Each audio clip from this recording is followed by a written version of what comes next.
Hi, everyone. Welcome to Between Two Speakers. I'm Marianna Swallow, a public speaking coach and public speaking instructor at Loyola University, Chicago. Randy Ford has the day off, but I'm happy to say that we have my colleague, Alyssa Burns of Alyssa Burns Communications with us. Hi, Alyssa. Hi, Mare. How are you? I'm great. How are you doing? Great. I'm very excited to be a part of this program today. I'm Thanks. honored that you asked me. I'm happy to have you here. So Alyssa, you've been in business for yourself for a while, and Alyssa, like myself, also has taught public and professional speaking at Loyola University.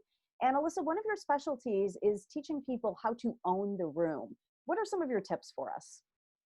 Okay, well, definitely owning the room is something that I think everybody should master, and it's not that difficult. I came up with 5 simple tips to own the room. We'd love to hear them. So, for those of you who don't know, to own the room is to command your audience's attention, respect, and action from beginning to the end of your presentation.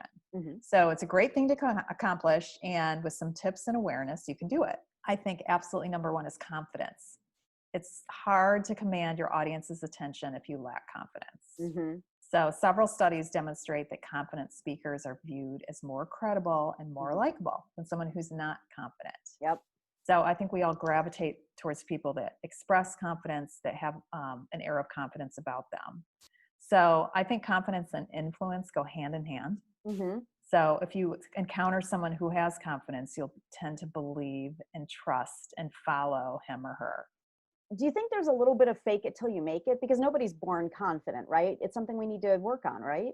Oh, 100%. I think it's something we need to work on. And I think the more aware you are of your surroundings, the more you practice your presentation, the more confident you are in your ability, all that kind of stuff. And I think it helps to have other people as role models, perhaps maybe that you look up to, or that you've seen them present and you're like, oh my gosh, I absolutely want to be like her because she just works it and she owns that space. Yeah.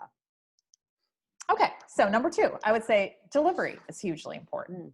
Your movement, your gestures, and the way you use your voice will either attract an audience or it's going to bore them to death. Okay? Absolutely. So I think the first thing to remember is be energetic. Like before you start speaking or presenting, everything in business and in life is about how you communicate. So showing some energy, take a deep breath, be energetic, act like you want to be there. You know, you want to be there because if you're listless or you're like planted like a tree on the stage, or if you're looking down, you have your hands clasped together, anything like that, you're going to lose your audience.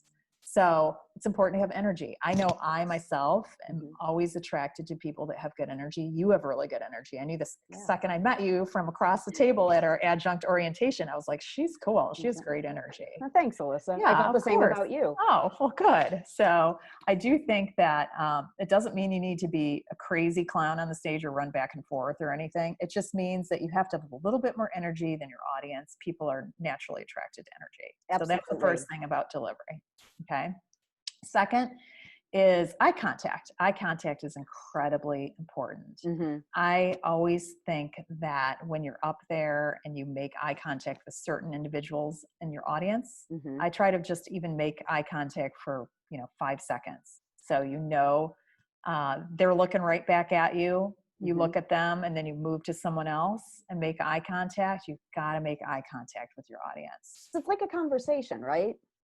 Exactly. If you sit down and have a conversation, you're not going to look over someone's head. Exactly. Or if somebody's looking down or something, they're not paying attention. Right. So, and if you're up there as a speaker and you're kind of looking at the ground or watching your feet or looking to the side, no, you're not going to gain anyone's attention that way. Correct. So another part of delivery, I think, is movement. Like, as I said, some speakers get planted like a tree. Other ones race back and forth and they're crazy. But I think one is boring to the audience. Like if you just sit there and you're stoic and stiff. The other is distracting. But I think to attract your audience, you need to move around the stage on purpose. The last part about delivery is I think it's imperative to dress the part. Yes. Okay. The way you dress matters. People always notice it. Always. So One time, just to put this in context, I worked Sure. with a client who got feedback from his manager that he needed to develop his executive presence. I know you do this a lot with what you do. Yep. But the first thing I noticed was that this guy was not dressing the part. Okay. I knew it right away because I worked with other executives from his organization and I knew the dress code. So Mm. this guy wore tennis shoes and wrinkly shirt. They were not helping him in the more formal and conservative culture of his company.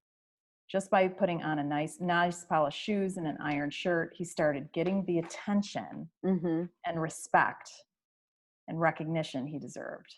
Of course, dressing the part is not the only thing needed to own a room, but it Right. helps if you start out on the right foot. People Absolutely. always notice how you dress. Third way to own a room is to tell good stories. So I think the reason people are obsessed with shows like Game of Thrones or The Crown or Breaking Bad or anything Mm-hmm. like that is that they capture our imagination with their storylines. Mm-hmm. So I think anyone can do the same when they communicate to their audience. If you tell things in stories, people gravitate towards stories. Yeah, stories, we're naturally wired to engage with stories. So that's why they connect with us. But also, they really show the impact. Stephanie Evergreen, who's a data visualization specialist, always says data is important, but stories are compelling. The fourth way to own a room is through the structure of your narrative. Mm. Okay. No one is attracted to a rambling and confusing presentation. Yes. To get people on your side, have them in the palm of your hand, you need to be clear with your messaging. Mm-hmm. So clarity comes from structure, okay? And make sure you map out the narrative, what you're talking about, even if it's chronological, Mm-hmm. if it's sequential, meaning event-based narrative with events organized based on previous events, or if it's climatic pattern, which is importance-based narrative with events organized from least important to the most important. So you Mm-hmm. kind of start one place and then you kind of keep going with more momentum, Mm-hmm. but just have some structure. So Absolutely. Have some kind of organization to it because audiences, even though they might know what you're talking about, you can't assume they do, and they need to be able to follow it and have flow. exactly. Okay, and then my number 5 simple tip to own the room Mm-hmm. is to know how to improvise well. Yes. Okay, Tell us why you say that. being charming with your spontaneity and wit is a great way to get and hold on to people's attention. This Mm-hmm. is the hardest thing because it takes a lot of practice to be a good improviser. Yeah, it does. Working in this area helps all the other areas. I know some people who are incredible speakers have taken an improv class Mm-hmm. or they know how to think on their feet because something you're going to stumble over a word, you're going to say something that maybe you have a hard time pronouncing even though you've nailed it in 10 other practice sessions, Mm-hmm. or you walk in and somebody's talking on the side, or maybe your presentation doesn't come up right exactly. You got to know how to just be able to Yeah. think on your feet, Mm-hmm. improvise well, and maybe punch a little humor in there. So I think that's the last tip. It's Mm-hmm. definitely the hardest, but you know what? The more confidence you have, the more you know you can just handle what other blip might happen. So just as a recap is 5 main ways to own a room. Mm-hmm. Number 1, confidence.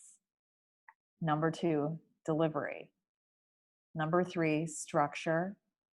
Number 4, storytelling. And number 5, impromptu speaking, being able to improvise. So I think if you're able to meld those together, you are well on your way to owning the room. That sounds great. Alyssa, thank you so much for sharing these tips with us. I'm really happy to share these with our audience. Of course, my pleasure. It was a lot of fun. Thanks for joining us on Between Two Speakers. I'm Marianna Swallow. This has been Alyssa Burns with Alyssa Burns Communications. We'll see you here next time. Bye-bye.